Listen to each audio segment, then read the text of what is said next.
অভিজ্ঞতাই হোক আর যাই হোক, মনের ভক্তিটাই হচ্ছে বড় জিনিস।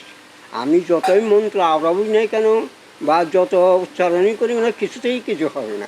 ভিতরটা যার পরিষ্কার আছে, যার ভক্তি আছে, শ্রদ্ধা আছে, তার কাছে অত মন্ত্রতন্ত্র কিছু দরকার হয় না। জীবাত্মা, ভূতাত্মা, প্রেতাত্মা,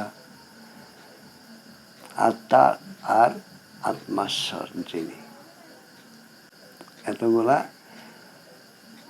জিনিস মানুষের মধ্যে আছে।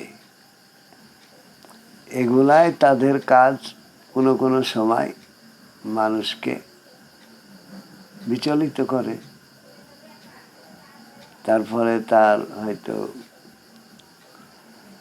বলে এখানে হয়তো আমাকে ভূতে ভয় দেখালো, আর লোক মুখে শুনি জায়গাটা খারাপ, এই সত্যি করে তাকে ভূতে ধরে দিল। এটা মনের ভূত। মন